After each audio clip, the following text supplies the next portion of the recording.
Hello dear students. So we are going to begin the core course for semester 3, and I'll be taking the topic vector calculus. So I'll be mainly taking two modules, the first and second module. So in the first module we'll introduce vector calculus, and in the second module we'll be mainly concentrating on vector integration. And I'll just give an outline of your course. So in first module, first of all we'll be seeing what are vector valued functions. So we'll see first of all what are point functions and different classifications of point function. Now as you know, when you take a vector, vector has both magnitude and direction. So first of all, when you have a scalar function, when you are having a scalar function, so we'll define a few quantities. So we'll define a few vectors. So the first among them is the gradient. Then we'll see for a vector field how to calculate the divergence, how to calculate the curl, then how to calculate the directional derivatives. So we'll see all these things in the first module.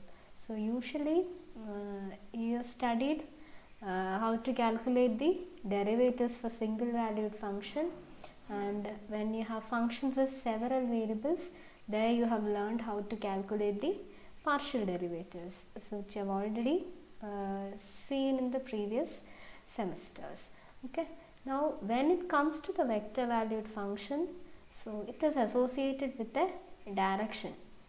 Now when you take a vector valued function, so along with the direction there is different derivative along different direction. So that brings a concept of directional derivatives. So using gradient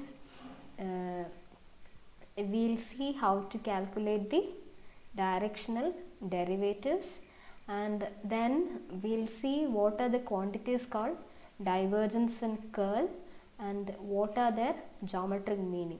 So these quantities are mainly associated with fluid flows.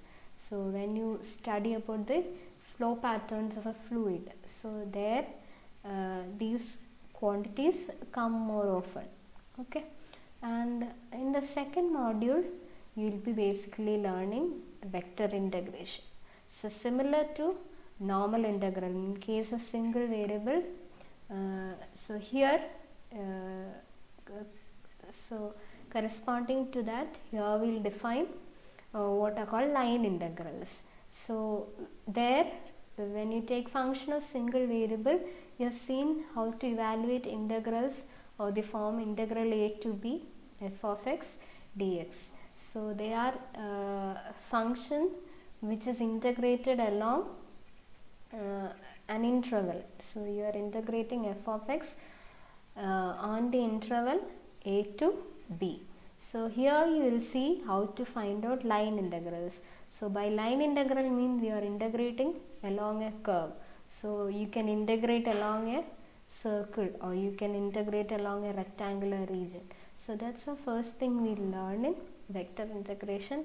Then we will see surface integrals, what are called surface integrals, then what is a flux integral, then how can you relate double integrals to triple integrals, and then single integral to double integral.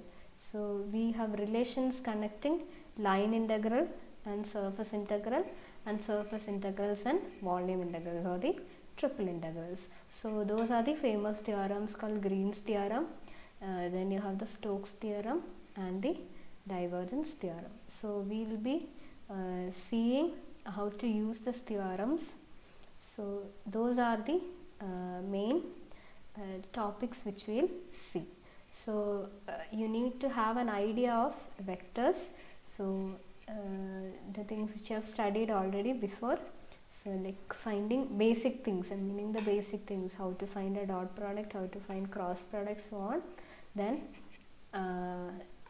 refresh what you have learned in partial derivatives, how to calculate the partial derivatives, and when you come to the integration, refresh how to calculate the integral of single valued function, then double integrals and triple integrals, and how to use cylindrical and spherical coordinates. So we will be using all this in the course.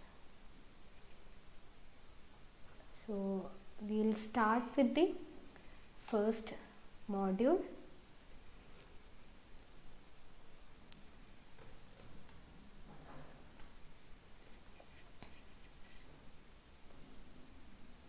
So now in the first class we will introduce what is called a gradient and how to calculate the gradient. So before that we will introduce what is a point function and the different types of point function. The different types of point functions are a scalar point function and a vector point function. So by a point function you mean, so if you are given any region, or if you are given a domain, say in the region R, in the set of all real numbers, so corresponding to every point, if you can associate some value u, that is called a point function. So the definition of point function, so when I say u is equal to f of p, it's a function that assigns some number or value u to each point p of some region R of the space. So you are having some region R of the space, and corresponding to every point p in the region R, when you associate a value u, so that can be a number or any value. So if corresponding to every point p, if you have an associated value u, such a mapping is called a point function. Now a point function can be classified mainly into two types. So the first is scalar point function and the second one is a vector point function. Now by scalar point function, that means corresponding to every region, corresponding to every point in a given region, you are associating a scalar quantity. So if you are associating a real number to each point in the given region, so such a function is called a scalar point function. So for example, if I take the temperature at any point in the room, so corresponding to every point in the room, I will associate a temperature value. So the temperature value is going to be a real number. So such a function is called a scalar point function. So corresponding to every point. Here if you take the example, okay, so this is how I am going to represent the scalar point function. So corresponding to any point xyz in the space.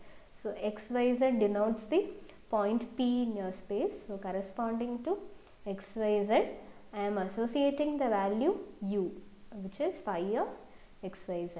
So xyz is mapped to the value phi of xyz.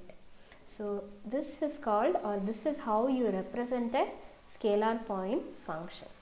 Now by vector point function you mean corresponding to each point p in a given region, instead of a scalar, if you are associating a vector to each point, that will give us a vector point function. അപ്പോൾ നമ്മുടെ റീജിയനിലെ ഓരോ പോയിന്റിനും corresponding ആയിട്ട് ഞാനൊരു corresponding to p, if I am associating a vector, so such a function is called a vector point function. So when I am taking a fluid flow, so if I am measuring the velocity at each point, you know velocity is a vector quantity, velocity vector aanu. Appo for when you take a fluid motion, so at each point you have a different, you have a corresponding velocity which is a vector. So corresponding to every point xyz, so this is how you represent a vector valued function. So you have the I, j, k components. So corresponding to the point xyz, you are associating it to the vector with components f1, f2 and f3. So this is how you represent a vector valued function. So this is a representation for scalar. So we write it in the form u equal to phi of x, y, z. So this is a real valued function, and you have f equal to f1i plus f2j plus f3k. So this is a vector point function or a vector value function. Now we'll see what is a gradient of a scalar field. So gradient is a vector, and we calculate the gradient for a scalar field. So if phi of x, y, z is a scalar field, then the vector defined as I dou phi by dou x plus j dou phi by dou y plus k dou phi by dou z. So this particular vector is called as the gradient of a scalar field. So gradient is calculated by finding. So you are given phi of x, y, z. Find the partial derivatives dou phi by dou x, dou phi by dou y, and dou phi by dou z. So the vector with these three as the components. So this vector is called as the gradient of the scalar field phi, and we usually denote it as del phi. So grad phi or del phi, this is a notation for the gradient, and this operator del will take the value I dou by dou x plus j dou by dou y plus k dou by dou z. So when this operator acts upon phi, that will give the gradient or del phi.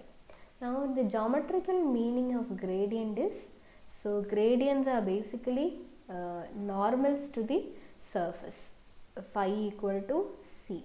So if you are having the surface phi of x, y, z, the scalar field, so phi equal to c denotes a level surface.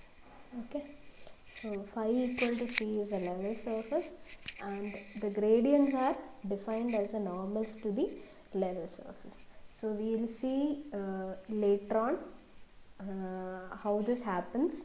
How do you get gradient as a normal vector? So we'll do it in the coming classes. Okay, so today we will see a few examples of how to calculate the gradient. Okay, so the first problem is, so you are given phi equal to 3x square y minus phi y cube z square. You need to find gradient of phi at the point 1, minus 2, minus 1. So by the definition, del phi is I dou by dou x plus j dou by dou y plus k dou by dou z, operating on 3x square y minus y cube z square. So take the partial derivative with respect to x, so that will give 6xy. Derivative of this term with respect to x is 0, and differentiate with respect to y. So you will get 3x square minus 3y square z square, and again differentiating with respect to z, you will get minus 2z y cube. And when you evaluate at the point 1, minus 2, minus 1, so substitute the values for x, y, z, that will give you this. So this is a gradient at the point 1, minus 2, minus 1. And the second question is, find the gradient where phi is given by log x square plus y square plus z square. So the partial derivatives of phi will be with respect to x, you will get 2x by x square plus y square plus z square, and with respect to y, 2y by x square plus y square plus z square, then 2z by x square plus y square plus z square. So these are the components of the gradient, and these two questions we want you to do it by yourself. So it is simple. Basically you have to find the partial derivatives, dou phi by dou x, dou phi by dou y, and dou phi by dou z. And the next question is, so if you are given the vector r as xi plus yj plus zk, the question is to show that gradient of r is the vector r by r, and gradient of 1 by r is equal to minus r by r cube, and the gradient of r raised to n is n r raised to n minus 2 r, and the fourth subdivision is gradient of a dot r is equal to a, where a is a constant vector. And here so there are two